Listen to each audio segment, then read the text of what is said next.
Shalom, je vous salue dans le beau et précieux nom de notre Seigneur Jésus-Christ de Nazareth. Nous parlons de la maturité spirituelle. La maturité spirituelle.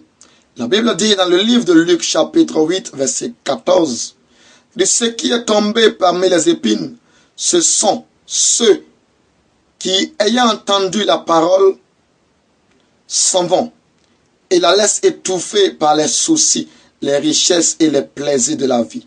Et ils ne portent point de fruits qui viennent à maturité. » La maturité spirituelle. Lorsque on parle de maturité, on parle de devenir mûr, de connaître une croissance spirituelle. Et la maturité spirituelle influence la maturité physique et la maturité émotionnelle. Lorsque tu es mature spirituellement, tu es forcément mature physiquement et tu es aussi mature émotionnellement, ce qui veut dire que tu as un mental de fer. Ta pensée n'est pas influencée par les soucis. Ta pensée n'est pas influencée par l'environnement dans lequel tu vis. Ta pensée n'est pas influencée par ton vécu, mais ta pensée est influencée par la parole du Seigneur, est influencée par la capacité à résoudre tous les défis auxquels tu es confronté. Et la maturité spirituelle est un voyage qui dure toute la vie.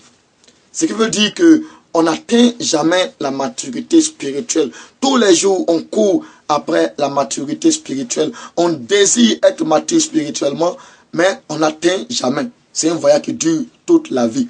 Même si tu as atteint la maturité, tu dois continuer encore à rechercher cette maturité, continuer encore à te tendre jusqu'à ce que tu puisses arriver à accomplir de si grandes choses, à manifester le règne, à manifester la volonté parfaite de Dieu sur la terre. Quand on parle de maturité, on fait allusion au principe de porter le fruit. Parce que lorsque nous voyons un manguier qui est mature, le manguier mature porte des fruits.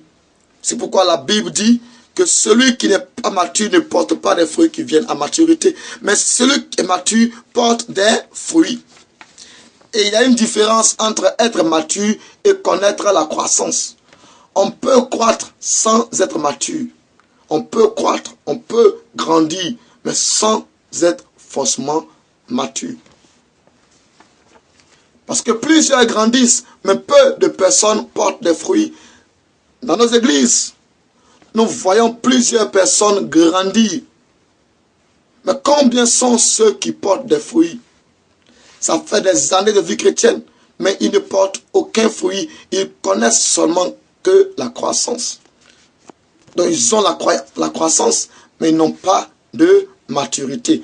Donc lorsqu'il n'y a pas de fruit, on parle uniquement de croissance. Mais on ne parle pas de maturité. Parce qu'un arbre peut grandir. Et après, il va porter des fruits. Et puis sécher et être coupé, jeté au feu. Mais certains de ces arbres grandissent. Et après, ils commencent à porter des fruits. Et le désir de Dieu, c'est de nous amener à porter des fruits. De nous amener à porter des fruits. Mais si nous ne prenons pas la peine de comprendre pourquoi est-ce que nous devons être matures, nous allons rester et passer à côté de la volonté de Dieu. Lorsque nous lisons la Bible nous dit que Dieu nous a créés à son image, selon sa ressemblance. Ce qui veut dire que si Dieu a atteint la maturité, si Dieu s'est manifesté, nous aussi, nous devons nous manifester. Nous devons atteindre le principe de la maturité spirituelle. Arriver à porter des fruits, arriver à répondre aux besoins du monde dans lequel nous sommes. Lorsque nous parlons de maturité, ça nous amène à revêtir le caractère de Dieu. à imprimer le caractère de Dieu en nous, à imprimer la manière de Dieu dans notre comportement, dans notre vie de tous les jours. Nous devons manifester ce caractère, manifester ce désir, ce zèle que Dieu a et porter des fruits. Arriver à répondre aux besoins de cette génération. Arriver à produire des choses. Arriver à manifester beaucoup de choses. C'est pourquoi la Bible dit, vous les reconnaîtrez à leurs fruits. Il dit, vous les reconnaîtrez à leurs fruits. Donc c'est en fonction du fruit que tu vas émettre, en fonction du fruit que tu vas produire, qu'on saura si tu es mature ou pas. Tu peux porter des fruits, mais des fruits qui n'atteignent pas la maturité. Parce que même sur le manguier, on va apparaître des premiers fruits qui ne grossissent pas et qui commencent à mûrir. Et au bout de quelques temps, elles tombent de l'arbre. Elles n'ont pas atteint la maturité, malgré qu'elles sont devenues jaunes. Ce ne sont pas des fruits matures. Et par contre, d'autres fruits aussi produisent, grossissent et après pourrissent. Elles n'ont pas atteint la maturité parce qu'on ne peut pas consommer ces fruits. Le fruit que tu dois produire doit t'amener à être une source de bénédiction pour les autres. La maturité spirituelle t'amène à être une bénédiction pour les autres, amène à accomplir, à manifester de si grandes choses. C'est à cela que Dieu t'appelle. Donc lorsqu'il dit que tu es mature, c'est que tu arrives à répondre à son besoin. Tu arrives à accomplir de si grandes choses. Mais lorsque tu n'accomplis rien de concret, rien de vrai, tu n'es pas mature spirituellement. C'est pourquoi Jésus s'est approché du figuier. Parce qu'il pensait que le figuier allait lui donner des figues. La Bible dit que Jésus avait faim.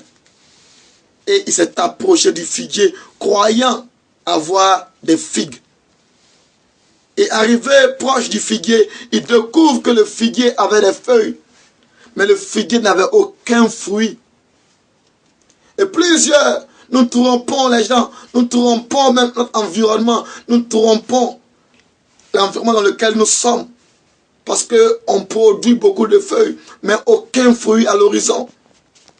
On trompe la vigilance de beaucoup de personnes.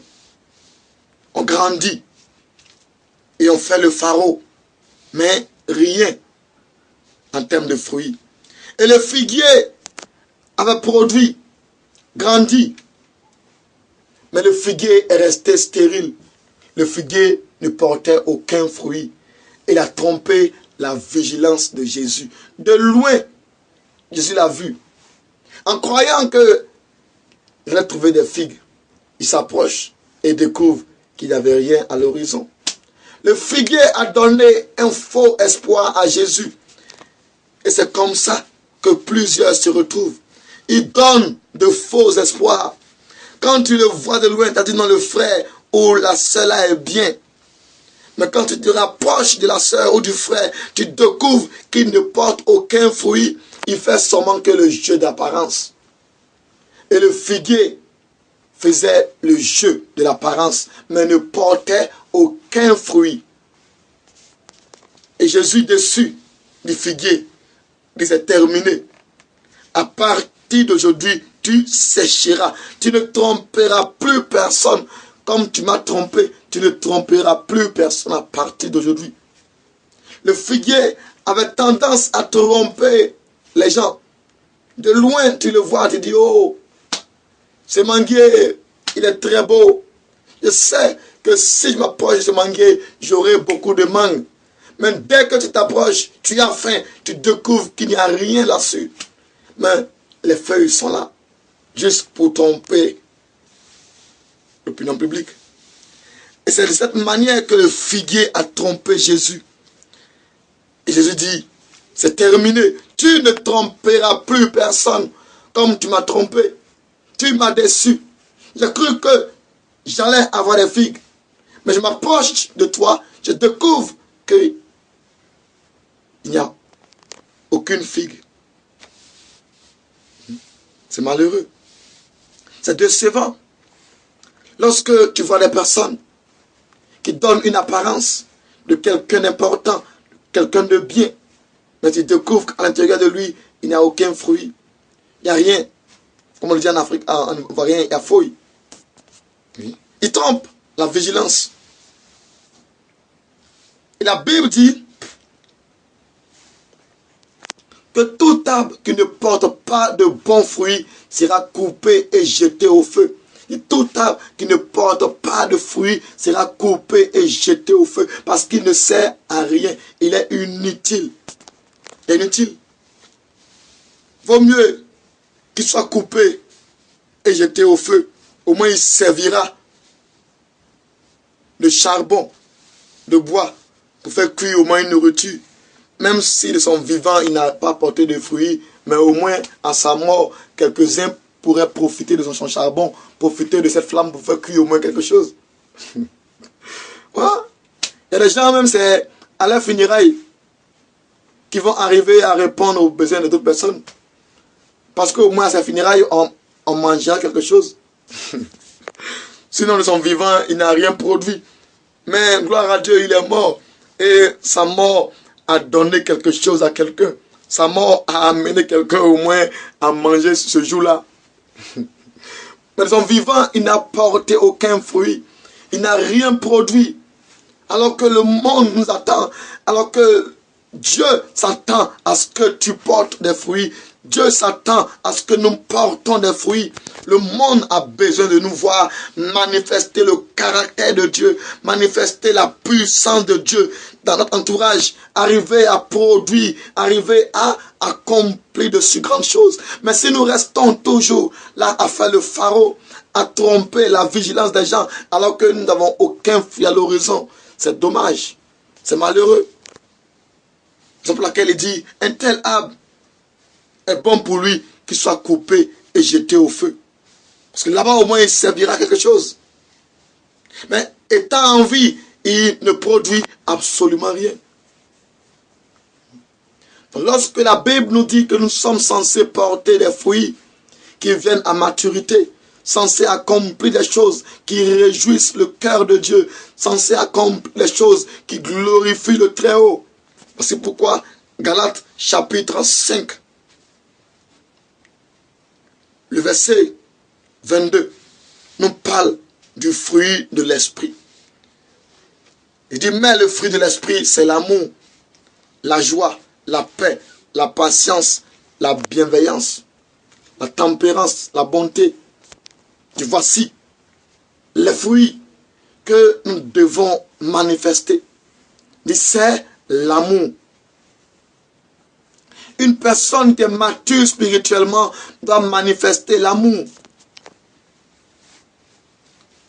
Pas l'amour pour Dieu, mais manifester l'amour de Dieu. Parce que tout le monde communément manifeste l'amour pour Dieu. Mais peu de personnes manifestent l'amour de Dieu. Dieu désire que nous manifestons son caractère, que nous manifestons son désir sur la terre, d'arriver à répondre à ses besoins, d'arriver à répondre aux besoins de cette génération. C'est son désir qu'il a pour toi, qu'il a pour moi, qu'il a pour nous. Manifester l'amour de Dieu. L'amour pour Dieu ne suffit pas. Tu es appelé aussi à manifester l'amour de Dieu.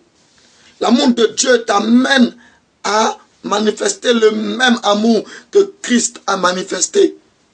Mais lorsque tu n'agis pas par amour, tu agis par la haine, tu ne manifestes pas le caractère de Dieu. Tu ne manifestes pas l'amour de Dieu. 1 Corinthiens chapitre 13, verset 2, la Bible dit, lorsque tu auras la prophétie, la science de tous les mystères, les dons de foi, dons de parole, de connaissance, tous ces dons de miracles, mais si tu n'as pas l'amour, tu n'es rien. Si tu n'as pas d'amour, si tu ne manifestes pas l'amour de Dieu, tu n'es rien. Et plusieurs ont fait le ministère. Nous sommes dans le service, mais on ne manifeste pas l'amour de Dieu. Et la Bible dit, nous ne sommes rien. Tu peux exercer le ministère sans amour, ça ne produit absolument rien. qui ne portent pas de fruits, qui viennent à maturité. Tu n'es pas mature. Parce que l'amour t'amène à payer le prix pour les autres. L'amour t'amène à te sacrifier pour les autres. Il dit, il n'y a pas de plus grand amour que de donner sa vie pour ses amis. Il n'y a pas de plus grand amour. C'est l'amour qui peut t'amener à donner ta vie pour les autres. Lorsque tu aimes véritablement, lorsque tu manifestes l'amour de Dieu, tu es prêt à payer le prix pour la réussite des autres. Tu es prêt à te sacrifier pour le salut des autres. Tu es prêt à accomplir des choses pour répondre aux besoins des autres. C'est cela que nous appelons l'amour de Dieu. C'est cela que Dieu nous attend. C'est cela son désir. C'est ce qu'il désire que nous puissions manifester. Il désire que nous puissions accomplir, avoir l'amour de Dieu. Il nous amène. Même lorsque nous sommes persécutés, lorsque nous sommes méprisés, lorsque nous sommes injuriés, la Bible dit que nous devons répondre différemment. Il dit ne maudissez pas, bénissez ceux qui vous maudissent. Bénissez-les. Être mature spirituellement t'amène à bénir une personne qui te maudit, à prier pour une personne qui te persécute. C'est là qu'on verra si tu es mature ou pas. Mais lorsque tu agis coup pour coup, blessure, tu n'es pas mature. Tu es encore un enfant. On t'insulte, tu insultes aussi. Tu n'es pas mature. Tu es encore un gamin, tu es encore un bébé. Et plusieurs chrétiens sont des bébés. Ils ne grandissent pas. Matthieu chapitre 5, verset 44. La Bible nous dit, priez pour vos ennemis. Priez pour ceux qui vous persécutent. Pour ceux qui vous haïssent. Vous devez agir différemment. Tu es différent des autres. Tu ne peux pas agir comme les autres agissent.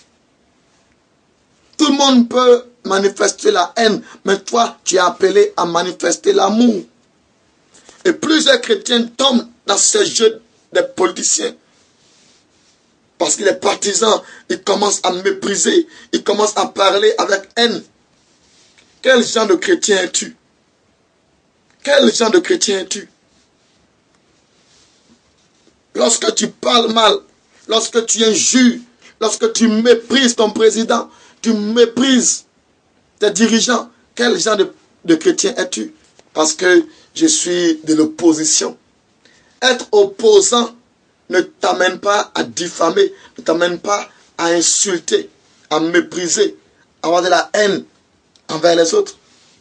Tu peux ne pas être du même bord d'opinion qu'une personne, mais tu n'as pas le droit de la mépriser, de donner de la haine, de susciter la haine dans le cœur des gens et venir dire que tu es chrétien, venir dire que tu es serviteur de Dieu. Je ne crois pas que Dieu est avec ce que tu fais. Dieu prône l'amour. Depuis Genèse à l'Apocalypse, Dieu nous parle d'amour. Et même ceux qu'on dit être des païens manifestent de l'amour. Plusieurs ont manifesté l'amour, ont donné de l'amour et sont morts même pour l'amour. Qu'en est-il pour nous, chrétiens, aujourd'hui? Lorsqu'on ne peut même pas prier pour une personne qui nous haït, une personne qui nous méprise, une personne qu'on dit être notre ennemi. On n'arrive même pas à prier pour lui. Est-ce que tu es mature? Est-ce que tu as grandi? Tu commences à pleurnicher, à te lamenter, à te plaindre pour lui, parce qu'il est trop méchant, trop mauvais. Il a versé le sang avec telle chose, telle autre. Mais Dieu ne te demande pas de juger les gens. Dieu te demande de manifester l'amour. Le désir de Dieu, c'est de te voir manifester son amour, son caractère. Le fruit de l'esprit, c'est l'amour. Et si tu n'as pas d'amour, tu fais le ministère, tu chantes à l'église, tu prêches l'évangile, mais tu sais quel Dieu? Qui sais-tu? Parce que Jésus est un Dieu d'amour. Tu ne peux pas prêcher la haine à la chair et prétendre dire que tu es fils de Dieu. Je n'y crois pas. Christ est le modèle. Christ est mort par amour. Les Romains l'ont persécuté. Les pharisiens ont fait de même. Mais Christ, à aucun moment, n'a répondu aux pharisiens, ni aux sadducéens. Il a toujours donné de l'amour, même jusqu'à la croix. Il dit, Père, pardonne-les, car ils ne savent pas ce qu'ils font. Il a manifesté un si grand amour. Il dit, je donne ma vie pour mes amis. Je donne ma vie parce que j'aime. Je donne ma vie. Il a payé le prix.